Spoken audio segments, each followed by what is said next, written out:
Welcome to the Opportunity Podcast, where entrepreneurs come to learn from real buyers, sellers, and industry experts on the lesser-known growth opportunities to build their online business empires. We'll uncover tactics veteran online business entrepreneurs have used to build, buy, flip, and sell their way towards personal wealth. Sit back, grab a coffee, and get ready to uncover hidden growth secrets. The Opportunity Podcast starts now.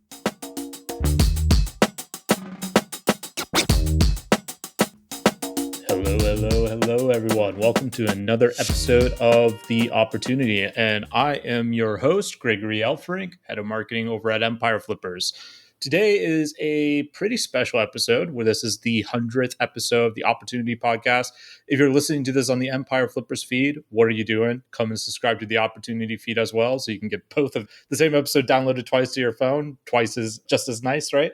But today we have a special episode where I do not actually have a guest that I'm interviewing. Instead, we've compiled about 14 different audio clips from the previous 100 episodes or so and gleaned some entrepreneurial wisdom just for you.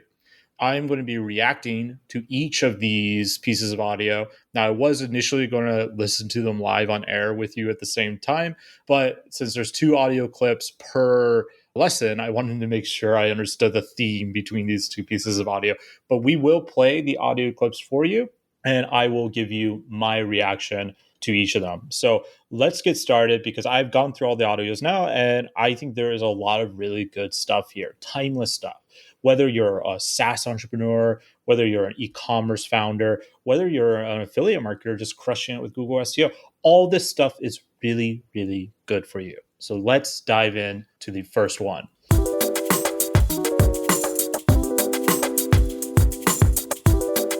Okay, lesson number 1, creating a machine of leverage by knowing your time value.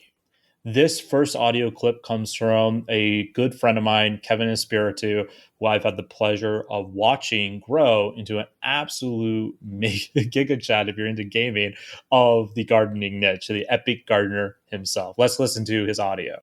I would say, the biggest setbacks were all of my own making. So it was basically just not acting quickly enough on process and people.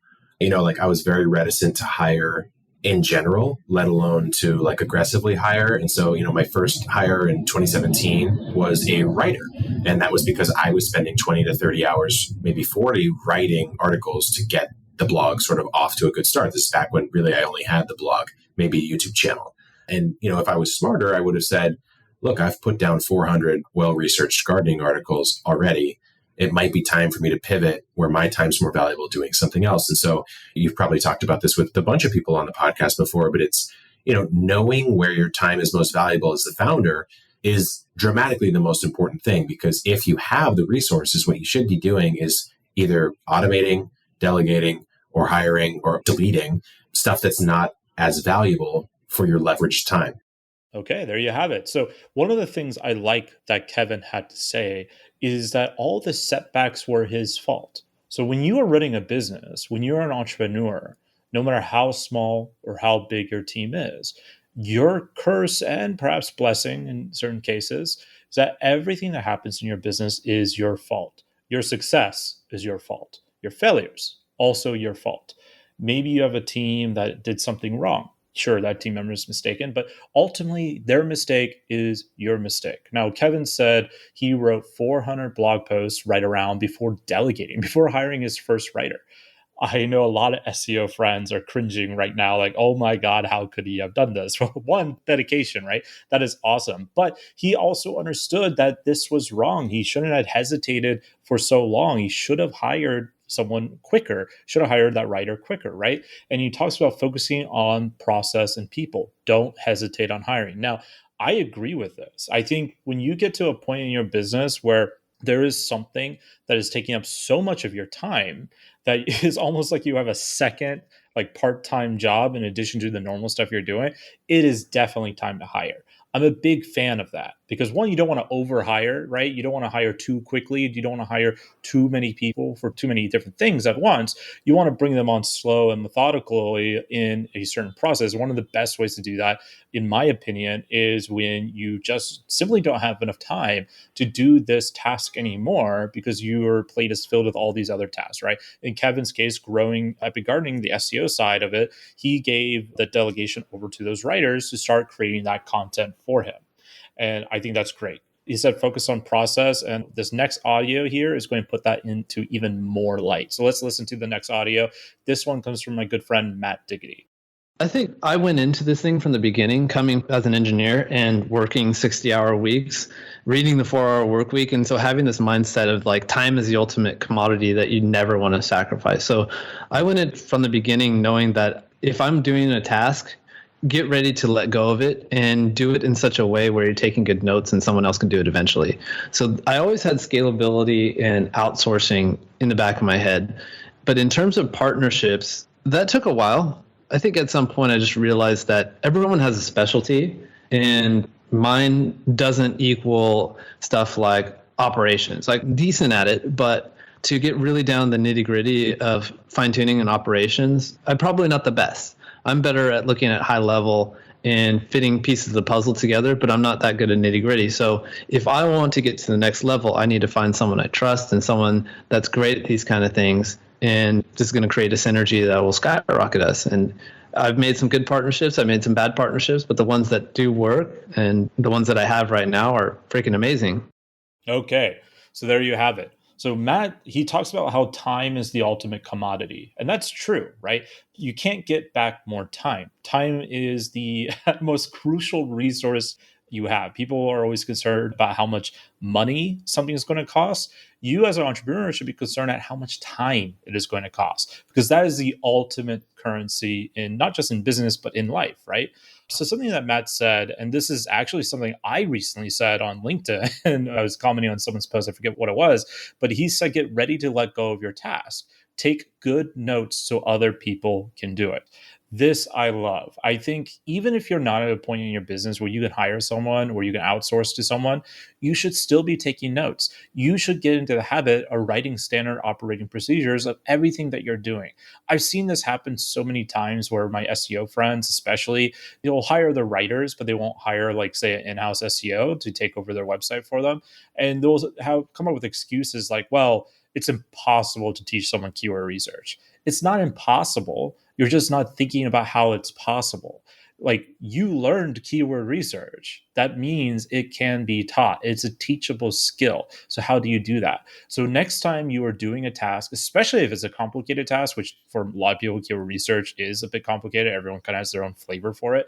But when you're doing this task, this is what I want you to do. I want you to open up a Google Doc and just create a standard operating procedure. Make a checklist, a one-page checklist, ideally no longer than, say, 8 to 15 bullet points at most. You don't want it to be overly complicated, but just go through the motions of everything you're doing.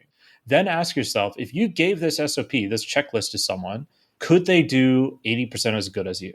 If the answer is yes, congratulations. You just built an awesome SOP, and you just built the first of many ingredients, hopefully, to turn your business into what I like to call a machine of leverage. So the more you can turn your business into this machine of leverage where you are kind of like the most useless player on the team in a sense, the more sellable your business is going to be at a higher valuation. Or, you can sit back and relax and collect that paycheck, so to speak, because you built that scalable machine. And that's an important thing. Matt said he was always thinking about scalability and outsourcing when he was building these businesses. And one thing he did note on that I think is a very pragmatic thing to say is his partnerships. It took him a while to create partnerships with other people. And he said he had good ones, he had bad ones. And we often tell people you shouldn't partner with people because they usually end bad. While that is true, there is a key element here. And Matt said it perfectly. He partners with people that are good at what he sucks at. He's not the greatest operational person. And so he hires or partners with people who are. And I think there is a very strong advantage if you bring on a business partner who happens to be very, very good at something that you are just simply not good at. And this could come in all kinds of different ways, right? Maybe you're really good at pretty much everything in the business, but you have no capital. So you bring on a partner that has the capital. Or maybe like Matt, you are really like absurdly good at the SEO aspect, but you're not good at it when it comes to scaling the operations of it and hiring the right heads and making sure that the ship is moving in the right direction, right? So you bring on someone who is a operational guru. They might not even know SEO that well, right? But because of your SOPs, I mentioned earlier, you can give that to your operations manager, your partner that's come on board with that to help you out with that. So hire and partner for your weaknesses. Usually that's the thing I would first tell you to do. Like delegate the thing that takes up the most amount of time, and then delegate the things that you are not very good at. Keep the things you're strong at, your core. So those should be pretty much the last things you start delegating, and you're going to start really building a machine of leverage. Okay, let's move into the second lesson here, which this one I love because let's face it, most entrepreneurs, me included, like creative people, marketers in general, they all fall into this bucket. We have a mighty case of self-imposter syndrome. We're always having the worst trash talker in our head, speaking in our voice, telling us we're not going to make it, right? So in this lesson, I've called it Learning to Love Risk to Create Wealth. And the first person we'll hear from is my friend Sushi Nuzudum. Sorry, Sushi, if I mispronounced your last name. But let's listen to her audio. Let's play it. Take a risk. I would say, yes, no way I could have found the perfect opportunity. I would have waited forever. I'm glad that I didn't wait to find a project or an asset that was on the uptrend and making tons of money. And yeah, I'm glad that I took the risk. If I had known, I would have made that decision a lot earlier, because I've been thinking about investing online for maybe past 5 years. And I only took that decision 2 years ago. So yeah, I would have made that decision because it's like as soon as you get on the other side, it opens so many opportunities. Now I'm craving on buying other websites, buying other YouTube channels. You get so many other ideas because you see that there's no limit, but you have to take that first step. So it took me a long time to take that first step. I'm glad I did. Notice what she said. She said, take a risk, don't wait forever. I have seen so many entrepreneurs, me included, when I'm doing like something, I want to do something ambitious, where I get lost in paralysis by analysis. This is the worst thing in the world. You're analyzing things, you're building systems of things, but you don't have anything yet. Don't be this person. Don't hesitate into this stagnation. It is the worst possible thing. And if you are feeling like you're stagnating, break out of that frame. Don't wait, because as Sushi said with her wisdom, once you're on the other side of that decision, once you buy that first business, or once you go all in on the business you want to build, it is going to open up endless possibilities for you now. Because what happens here is you defeat the phantom of fear. That phantom is haunting your brain, like, I don't know what to do. And then you're just stuck in this like scary hallway. But the moment you make the decision, once you buy the business, you step out of the haunted house into the sunlight, and now you see the landscape for what it is. Now Sushi can go and buy other YouTube channels. She knows how to go and scale other things because she made the decision and just went with it. She took the risk. She didn't wait forever. You can wait 1,000,000 years and nothing's going to happen. Things will only happen when you start moving. So you have to take that first step. All right, the next audio here in this lesson is from John Hefter, a person I have a lot of respect for. He was one of the original founders of Thrasio. That was is a $1 billion company in the Amazon FBA space. So let's give John's audio here a listen. For me, part number one is like your affinity to risk, right? And I think I forget, it's a comedian Bill Burr who said, like, it's okay to be sleeping on your friend's couch at 30. Like, for me, if I believe in a product and an idea, I go for it.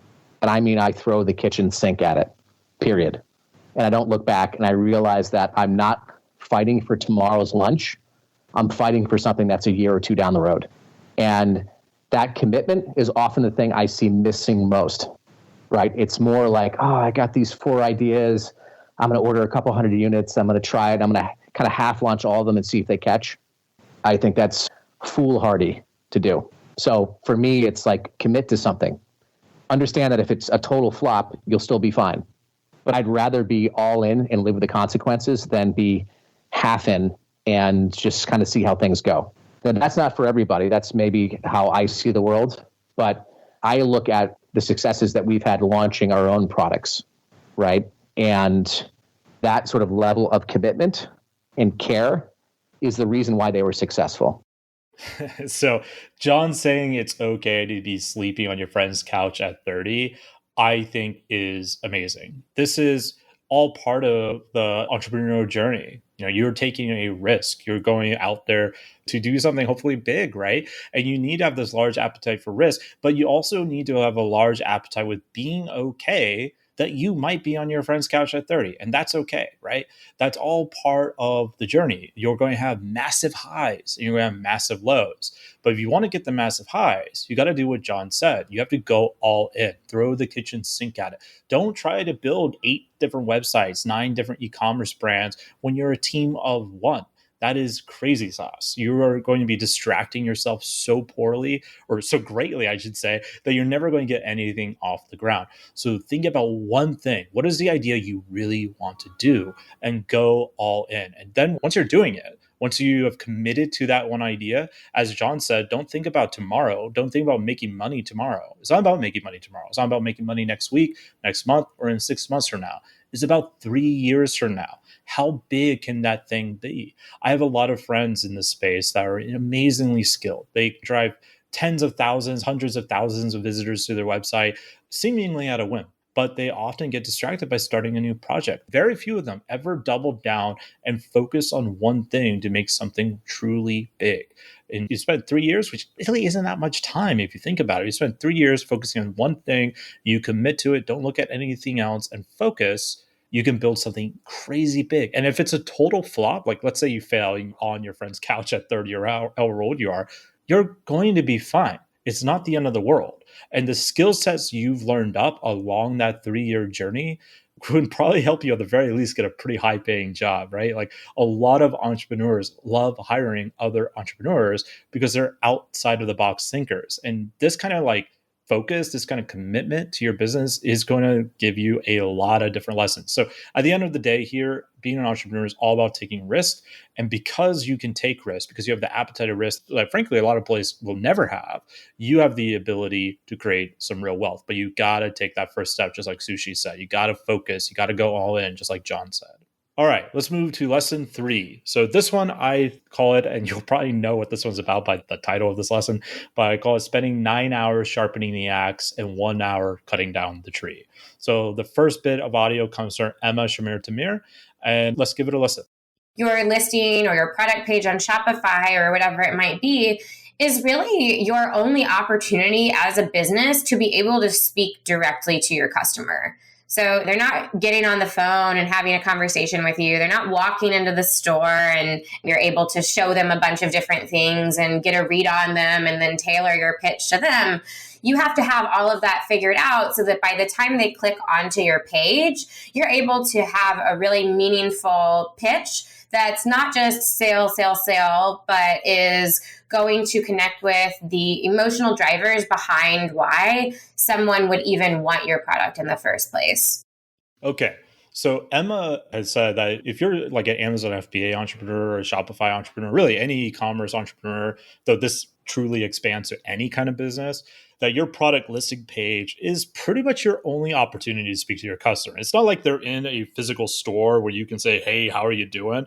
It is a one-way conversation. You are speaking to them, they are listening, and you are hoping that what you said was valuable enough for them to actually buy your product, right? So what she says here is, I think, very salient. She's saying you need to have everything figured out before you really start driving that traffic to your page. Now, you don't need to have everything figured out, but you should have as much of it as possible, right? You can do things like MVP tests, like drive some ads to see what people's response are and then iterate, right? And iterate over and over again. But eventually what you want is to have a page that really answers all the objections of your customer as much as possible in as a valuable way where they totally want to buy your product, where the offer is dumb for them not to take it at this point, right? You've taken away all of their objections. And the only way you can do that is by understanding the emotional drivers of why would someone want your product in the first place. I get hit up all the time by bad marketers and bad salespeople on LinkedIn where they'll tell me about all this great stuff I can get about like these features, these benefits, these lead generation stuff. None of it really matters to me because I have no emotional drive to seek that stuff out right now, right? Like that's not what's driving me right now. So they're just totally misreading me. But if you understand what is driving your customers and you use that emotional driver, they're much more likely to buy. And the mistake I see people make, including those people who reach out to me on LinkedIn, they're appealing to me in a logical way. They're trying to say things that rationally you would say yes, right? Like, would you like 1,000 leads tomorrow that are high quality? Of course, yes, I would. Like, that's a dumb question. Of course I would. Like, who would say no to that, right? And in their mind, like, yeah, great, let's hop on a call. But it's like, no, I'm not going to hop on a call with you just because I'd say yes to that. It doesn't mean like you're the guy or the girl that I think is going to get me there, right? Like you've given me nothing on this. Instead, you need to take your customer, your ideal customer, on this emotional journey because people don't buy things based on logic. They buy everything on emotion. Even the driest B2B enterprise SaaS software you can ever think of, that has never once in a million years, of course, SaaS hasn't been around a million years, but it's never once been purchased based on logic. Everything is purchased based on emotion. And then after the purchase is done, we justify it with logic. So it still needs to be a good product, right? It needs to make logical sense why you would buy this thing, but it is the emotional driver, as Emma says, that really converts the customer. One other thing I want to talk about on this, and that is the concept of buyer persona. So in marketing, people always talk about buyer personas, customer avatars, ideal customer profiles. Most of this stuff, in my view, is bullshit. It's stupid. Like buyer personas are not realistic. Like the cat or whatever like persona name you have is a slice of life of what you wish as the entrepreneur or marketer actually existed, but it doesn't actually exist. Instead, a much better way to do what Emma is telling you to do here, which I'm sure she actually does too, based on what she said here, is a concept called jobs to be done. If you don't know what jobs to be done is, basically like the layman explanation of it is instead of creating this avatar of a person that doesn't exist, that you wish existed, because it'd be way easier to market to them if they did exist, instead you ask yourself, what does my product achieve for the customer? What is the job that they're hiring me for, right? Basic example is I like to drink a lot of coffee. So when I go and buy coffee, I am hiring that coffee for a job. I want it to be a little sweet. I like milk in my coffee, but I also want it to be extremely strong. So I usually buy Vietnamese coffee. So the job I am hiring the coffee for is I want something that satisfies my taste buds, but at the same time gives me immense amount of energy. That's what I want, right? That's the job I'm hiring for. So ask yourself, what is the job that your customers are hiring your service or product or software to do? Obviously, that is a oversimplification of jobs to be done. But if you want a place to start to figure out how to do what Emma is saying, check out jobs to be done, do a quick Google search. It's far superior in my view than buyer personas. All right, let's listen to Doran Wolfberg. To work with these specialists, I would say it's between like 3 to 10 times more expensive than what we paid initially for content. So shifting that mentally was not easy. We realized that, this is an investment we're making in the business. So we had to really plan also the financial aspect of it and understanding that we look at this as like an investment in the business that's going to have a positive ROI moving forward. ROI in terms of like your own time investment is incomparable. So like the amount of time like initially wasted by, working with people that are, not expert, don't have any like specific expertise in the space, it's so time consuming because A, you need a lot more time to review the content they're doing. B, you need to update that content they're doing likely more frequently because it probably isn't that good. And even if it is okay, it's so easy for someone else to come in, copy, do it slightly better because there's no expertise. So the amount of time and effort that you have to put in is it's at least, I feel like it's 5 or 10 times more effort to do things that way. So I've known Doran for a long time, and I love what he has to say here. We've sold many of his businesses in the past, and I imagine we'll sell many more in the future. What Doran says here about hiring an expert to create content for himself, how it's 10 times more expensive than saying like a generic content creation agency or like a content mill like Textburger, for example.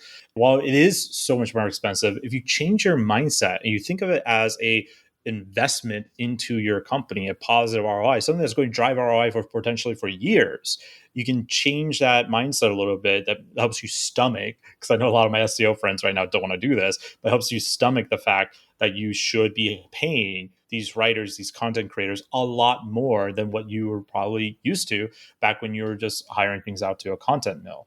And what he said, and this is the second point why I 100% agree with him, this is something that most people don't think about. Remember the first lesson about time? Well, this is also about time, what Doran is saying. The amount of time you are going to waste by hiring a cheap writer or cheap content creator for you, depending on your channel, doing those reviews and all that kind of stuff, is like you're going to waste way, way, way more time versus hiring someone who's already good, who's already an expert, who's already a specialist in what you're talking about. The amount of editorial reviews, the amount of editing in general, the amount of like the scope of your briefs, updating the content, because it's probably not going to be evergreen, because like he said, it's not going to be that good, right? You are actually going to be spending so much more time on these people who are not as good at content creation that you actually lose more money. If we look at it purely on a time and input effort, you are probably spending so much more time on this content that you would have been making far more money per minute, per hour, however you want to gauge it, by hiring that more expensive content creator. And this is what I mean. This is why I call lesson 3, spend 9 hours sharpening the axe and 1 hour cutting down the tree. The first thing you should do to sharpen your axe is really learn who your customers are.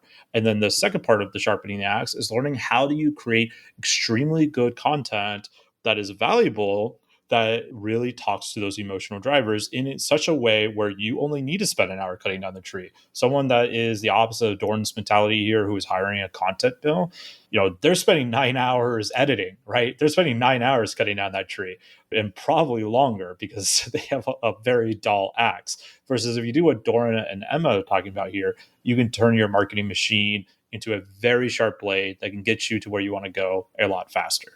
Speaking of creating valuable content, lesson 4 is all about creating value while respecting your audience's time. So let's give Perrin Carroll a listen here. All of the content on your site should truly serve a user. If the user consumes that content and then takes an action based on your content, their life should be better, not worse. So if you're writing a product review, if you're compiling products, or if you're making a recommendation, or if you're educating somebody, their life when they leave should be a millimeter better rather than a millimeter worse. All right. So what Perrin is saying here is fantastic. I'm a big fan of Perrin. I've actually been a fan of Perrin since way back in the day when I was on an oil field rig in Alaska. But what he says here is respect your audience's time. All content should serve the user. It should make their life better. And I agree.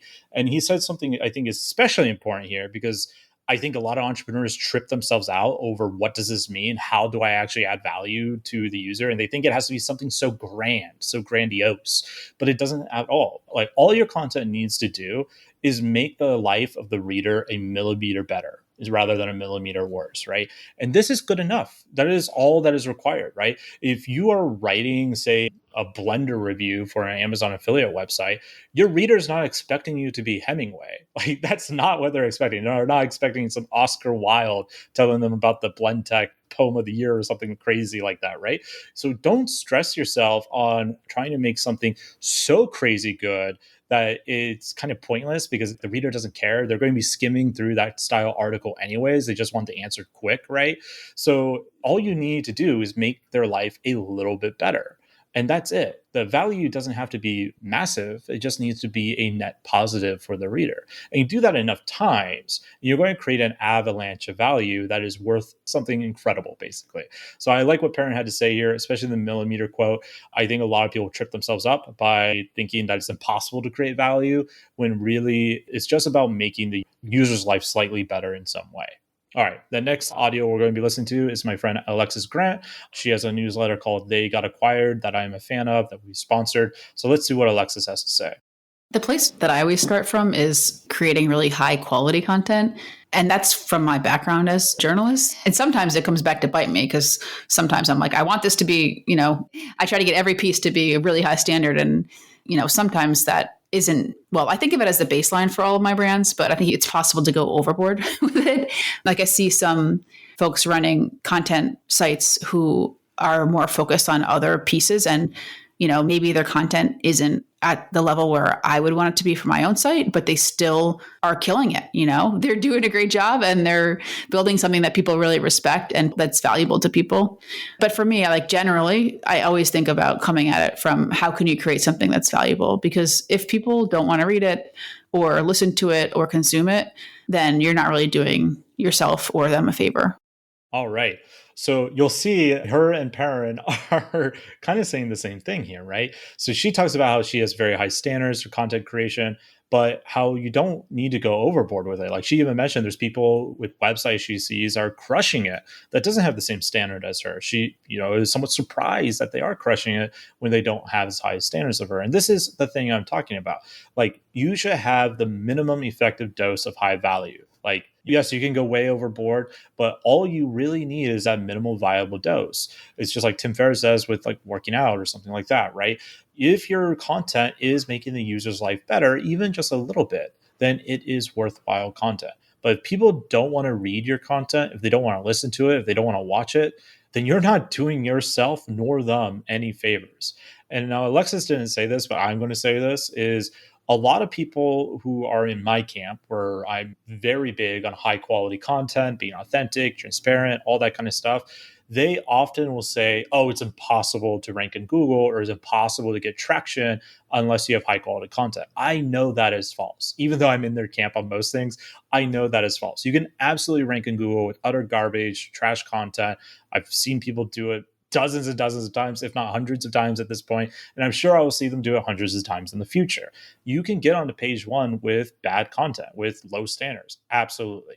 You only need high value content when your goal is to actually make money. Now, you can make money with garbage content too. I'm not saying you can't, but if you want a shot at making a 7-figure, 8-figure, or 9-figure company, then the question isn't how do I rank on Google? The question is how do I rank on Google with high value content? Because yes, you can rank in Google with trash and get a bunch of traffic coming in, and some of that traffic will turn into money.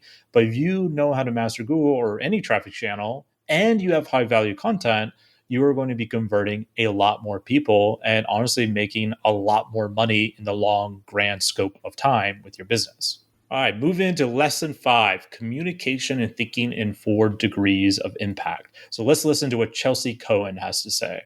Talking to PPC agencies, talking to brand managers, and the common denominator between what one of the biggest issues was is that the marketing team was not communicating with the inventory team. And so, if there was one thing that you had to shift, it's getting data from the marketing team to the inventory team and getting data from the inventory team to the marketing team so that they're both working together. And we coined a phrase, which is inventory-minded marketing. And so that was really the biggest takeaway for us, and something that we're trying to teach everyone who we talk to is that you need to have a system for connecting up these two teams to be able to truly work together so that you can avoid things like stockouts. Okay, so Chelsea's coming from the e-commerce background, and I think the next audio also touches on a very similar thing as what Chelsea has to say. But her talking about the marketing team not communicating with the inventory team, creating misalignments, and how they need to work together, don't kill each other. This is great because if marketing is selling so much of your product and they're not communicating that to your inventory team, then it's going to create stockouts, it's going to create issues where people can't get a hold of products, and it's going to do a bunch of other bad things. Having an inventory-minded marketing team and perhaps a marketing-minded inventory team working together, creating the system to connect their teams together where they communicate effectively is super important. Now, if you're a small business owner, maybe a solopreneur, maybe you have a couple of VAs, you might be wondering, what's the problem here? I don't have this issue. But as you scale, you almost assuredly will. There's a thing in the SaaS space and really in most business space, including ours at Empire Flippers, where if you have a sales team and a marketing team, these two teams tend to be at a head with each other because sales is usually focused on how do I make money today, whereas marketing is often focused on how do I stay relevant in 5 years from now. Like the different mentalities, they often conflict, even though their main mission is to both make the company money, right? To drive revenue, but they just come at it from different ways that often adds friction. So this is the same thing as marketing and inventory, right? Like your inventory people might want to forecast in a certain way that doesn't work with the marketing campaigns, and vice versa, where marketing campaigns can choke your inventory team at scale. And once you have, like, say, this usually happens around like 20, 30 people on your team. Could happen a little bit later, could happen a little bit earlier, but right around there, this miscommunication can really become bad if you've siloed these team members off where they're not really talking to each other. Some of the stuff we've done at Empire Flippers to help fix this, by the way, is something called smarketing meetings. So this is where I have myself and the head of sales at EF. We meet, but not just us. We also bring people on the front lines on that call to talk about anything we need to talk about, any new initiatives, any problems, anything coming up. So we're all in communication with each other. So that way we feel more aligned. We feel like a team, right? We also do cross-ops meetings where all the departments meet together, strategy meetings where the whole company's leaders get together to discuss the next 3-4 months of the year and so forth, right? Now, this is a forever problem in that you're never going to fix this. This is always going to be an issue no matter how good at it you are. You'll never get perfect alignment, but it is something you should constantly strive for to help the company move forward in unison. All right, let's listen to Fabricio Miranda on what he has to say. This is a mistake that a lot of retailers that I see around, they make that mistake of having a disconnected structure between inventory and sales. And you have the sales team doing promotions and changing advertising and all these things related to the product, completely blind to what is the future inventory impact of those changes. And you have inventory trying to play the catch-up game and bringing things by plane with no margin because they need to catch up with what sales is doing. And at the end of the day, it's a lose-lose because you're selling at a lower margin because you're either reducing price or increasing advertising, and you're selling with a higher cost because you're having to operate with a higher cost to play this catch-up game. So understanding that those two things have to be combined. You have every sale decision that you make have to be connected with what is the inventory impact of that decision. All right. So he's saying a lot of the same stuff here, right? Communication is super important. In this case, he talked about sales being in alignment with the inventory team, right? But it's the same exact concept of what we just talked about here. But I want to mention something else that he inspired me to think about here. And that is what I like to call 4 degrees of impact. Now, you can go to 6 degrees. It's a very common thing as 6 degrees of separation. But when I'm thinking about making decisions, I always think about how does this impact everything, not just my team, not just my KPIs, but everything in a holistic picture, right? So I like to think about this classic trope of cutting through the wooden board, like, in one of those old martial arts or karate movies. There's the master telling the apprentice, if you want to split the wooden board, if you want to cut through the wooden board, do not aim at the board, but rather what's beneath the board. So this is aiming beyond the top level KPI, right? So when you're making a decision, ask yourself, what else happens? Like, what else is going to come forth from this decision I'm going to make, and try to future cast that, right? So think of all your decisions not as 1 degree of impact. Like if I decide A, it'll create B, but think about A creates B, C, D, E, F, and so on, right?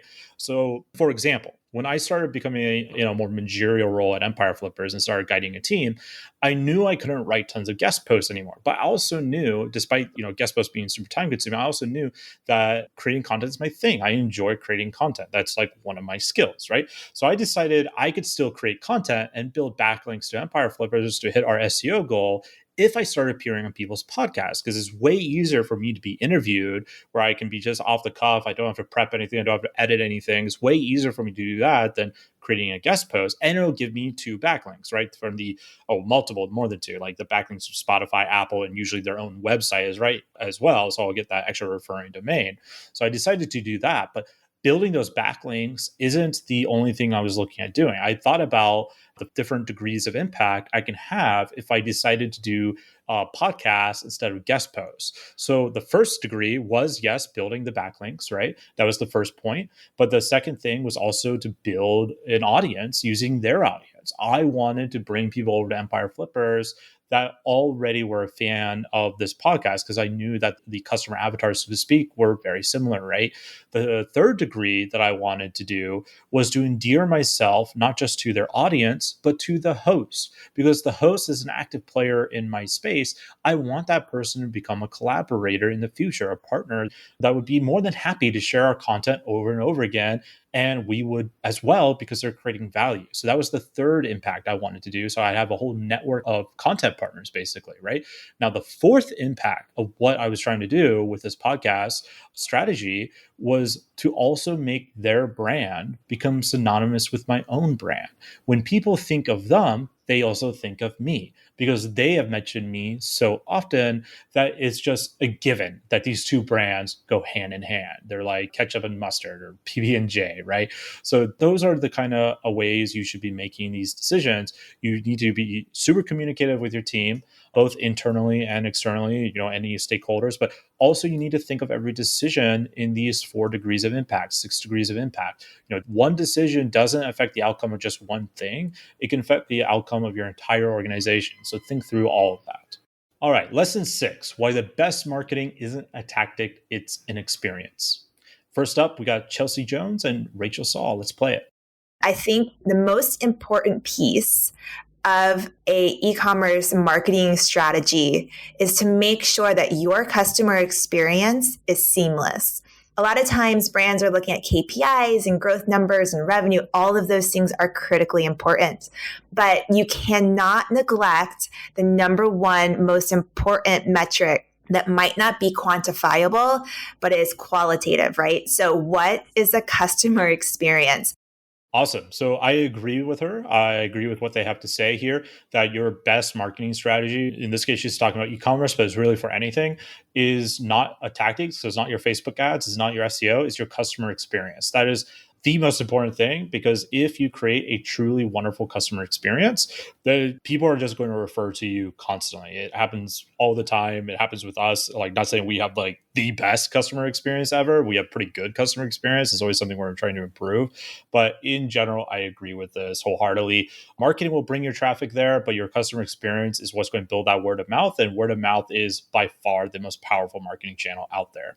And she mentions like KPIs and revenues. These are critical, important things, but they're not as critical as customer experience. And now she didn't say this specifically, but I have seen this in my own experience, how KPIs specifically, because everyone wants to quantify everything, right? Everyone wants to know the correct attribution, which is literally impossible. So don't get lost on it. But people always want these KPIs. And while KPIs are important, you want these key performance indicators of what you should be doing. They can be a real loser for you. You need to be loose with your KPIs. KPIs should be a loose scoring board rather than a rigid dictate of everything. You don't want that. I actually know a company that I wanted to partner with that potentially lost out on a huge amount of revenue that they could have created by partnering with us, all because the individual I was talking to, their role at that company had a certain KPIs, which did not match the way I wanted to partner with that company. So they basically blew me off. Now, that company could have earned potentially an extra 7 figures of revenue by the kind of content we could have created, just because of what the kind of data I have that I would bring to the table and the type of data they have. Now, this never happened because that person's personal KPIs set by their manager was such a rigid thing that they must hit every single time that they were blinded at the possibility of this partnership. So you got to watch out on KPIs. They're extremely effective, but they can also be extremely blinding to your team.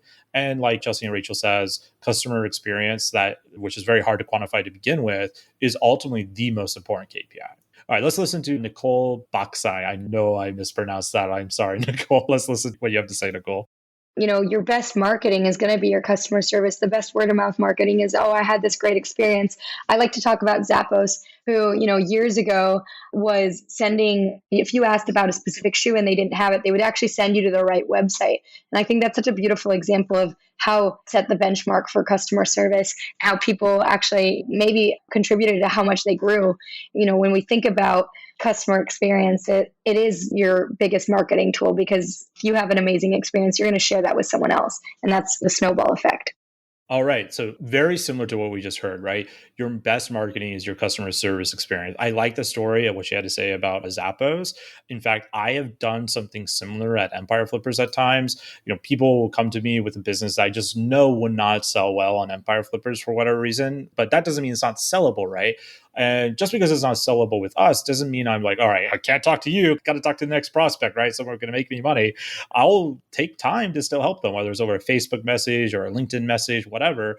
I'll give them my advice on how they can go and sell it privately. Or maybe I know, like, say, a physical brick and mortars broker that would be better for them because they're looking to sell, say, an offline business, like a laundromat or something like that, right? So I'll still help them. And I'll even sometimes refer them to someone that I think can help them, even though it makes me no money whatsoever. And by doing this, you're building a super fan, right? I tell entrepreneurs, like, if you want to build wealth, don't focus on making money today. Focus on making an experience that will create a fan of yours for years to come. Because you get enough of these fans, you're going to create an avalanche snowball effect that's going to carry you very far into the future. All right, lesson 7, the big number 7 here. So this one I call persistence through adversarial wins. Let's give a listen to Ben Donovan. What I've experienced in my 5 years now in e-commerce, there will always be the naysayers. In 2017, when I started selling on Amazon, there were people saying it's too late to start. Yet there's people that have started since then, built multiple 7-figure brands and sold them in that space of time, So there will always be the naysayers that say these challenges are going to be, too much, or it's going to be too difficult. But then you'll always have an optimist like me that says, this is what entrepreneurs are built for. We're built to solve problems. We're built to overcome these things. And those that are willing to put in the hard yards and do the work are going to reap the rewards, when and if and hopefully the supply chain issues do sort of calm down. And by overcoming those problems, we're actually going to create a lot more valuable businesses. All right. So I love what Ben has to say here. And this reminds me a lot when I was first starting out in the oil field, trying to learn this whole internet marketing thing. My friends kind of mostly making fun of me about pessimists. What he says, pessimists saying it's too hard, yet entrepreneurs figure out a way to overcome that problem. I love that. And that there's always going to be naysayers. There's always going to be people that are hating on you. It's great. Like, it's 100% true. Like, I'm a fairly friendly guy. I troll people. I joke around all the time, all that stuff. And there's people who absolutely hate that about me, but there's people that absolutely love that about me too. Even me, who's overly not a very hostile person, I would think, in my own opinion, have haters, right? And that's just the nature of the game. And you will have them too. You have people say things will never work. Just don't listen to them. So I've been in this game, in the marketing game, long enough now to see search engine optimization to die about 30 different times over the years. Like, SEO is dead. It's never coming back. All that kind of stuff, right? Like, I remember when I was still in the oil field and I was talking about making websites, my friends would say, oh, that's oversaturated. You'll never compete. There's too many options. And this feels real. They feel right. Like, who am I to say that they're not right? But it never is right. Every single year, there are new people graduating with a graphic design degree that gets a cushy 6-figure salary. All the while, things like Fiverr exist where you can buy decent enough graphics for $10. Why? Why does this happen?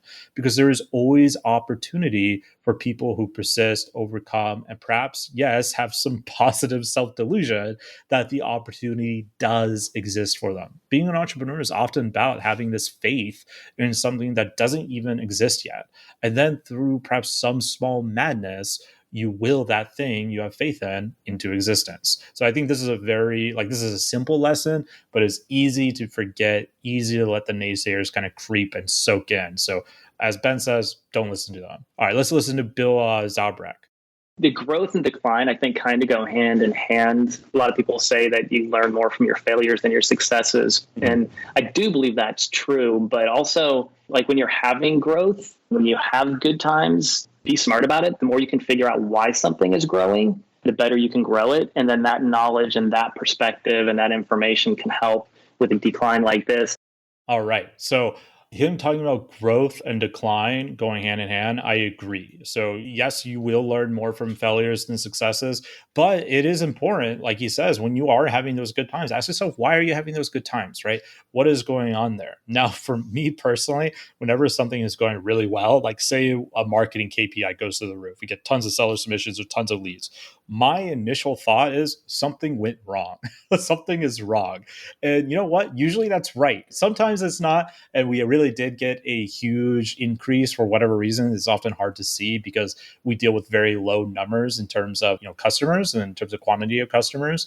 But like often you want to look at why success is happening, because if success is happening, you have no idea why, you want to be even more careful about growth, right? You don't want to pump all that money away because you think XYZ might be it. Like you want at least some foundation of knowing what is happening, right?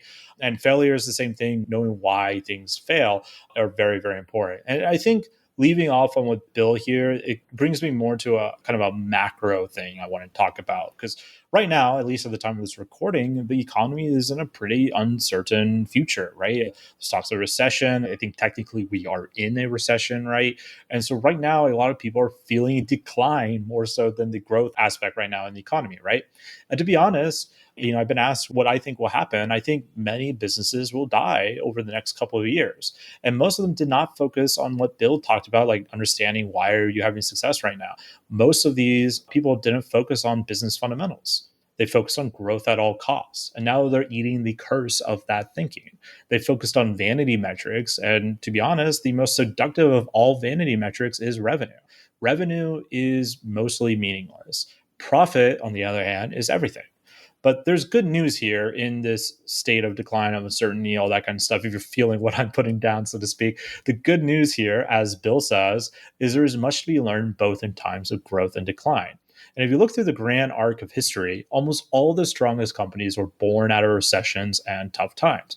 You persist, you keep going, and you might be the last man standing as your competitors throw in the towel, screaming, SEO is dead, e-commerce is dead, dropshipping is dead, blah, blah, blah, right?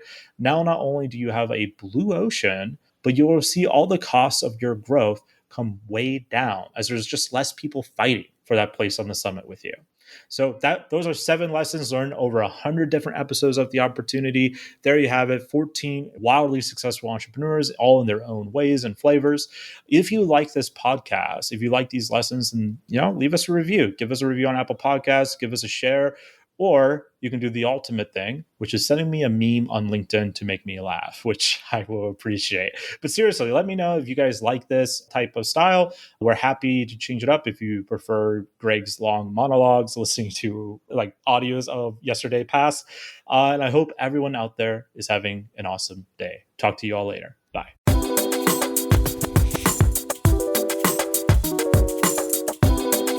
There you have it. I hope you enjoyed it. I hope it got you inspired at all the different things that are happening in this industry. And of course, if you just want to buy a highly profitable business, you can always go to empireflippers.com/marketplace, or maybe you want to make an exit of your highly profitable business, and you could go to empireflippers.com/sell your site. I've been your host, Greg. If you enjoyed this episode, make sure you leave a review, give us a like, a follow, share it across social media. Talk to you all soon. See you on the next episode.